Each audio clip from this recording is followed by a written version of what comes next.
Okay. I think that the critical challenge actually with the 2020 sulfur cap has to do with consistent implementation. A consistent and effective implementation is going to be critical in order to achieve the anticipated human health and environmental benefits of the measure, while at the same time also avoiding commercial distortions as a result. Now, there are a number of uncertainties associated with the 2020 sulfur standard, which requires some degree of collaboration among stakeholders in order to resolve. And probably the three most important uncertainties in this regard has to do with the worldwide availability of safe and compliant fuel oils for use in order to comply with the 0.5% standard, as well as ensuring a consistency or a harmonized approach by port state control authorities when dealing with effective enforcement measures, as well as a consistent approach by administrations that are party to MARPOL Annex 6 when faced with situations where availability may be a problem.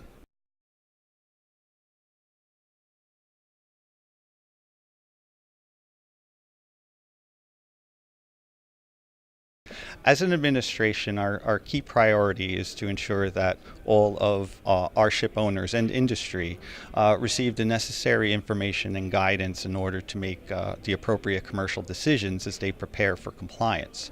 The thing about the 1 January 2020 effective date for the 0.5% standard is that there is no transition period for this standard. So when the standard comes into effect, it takes effect at that point in time. Therefore, compliance is what's going to be very critical for compliance is going to be early planning and preparations. And to this regard, the IMO, the Marshall Islands, had participated with and worked extensively in the development of numerous sets of guidelines that are addressed towards consistent implementation, as well as a development and issuance of a set of ship implementation planning guidelines, which were actually issued by the IMO late last year. When this circular was issued, we facilitated by providing this information as early as possible to the ship owners so that they have this information available in order to begin taking early preparations as soon as possible.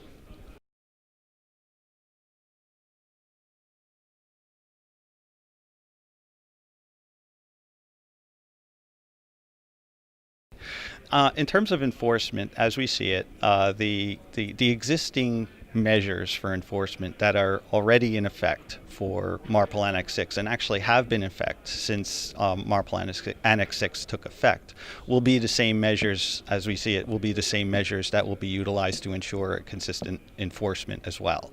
So the same survey, certification, and enforcement provisions of Chapter 2 of MARPOL Annex 6 will also be applied when the 0.5% standard takes effect. And we do anticipate that parties to MARPOL Annex 6 will give full effect to those enforcement measures.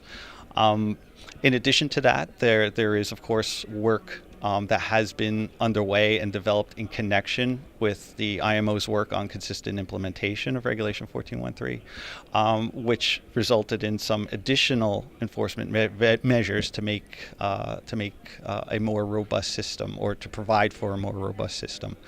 This includes the amendments to Regulation 14 on the carriage prohibition on non-compliant fuels. This measure actually, which will take effect on the 1st of March 2020, will be very beneficial towards ensuring a universal compliance, especially on the high seas.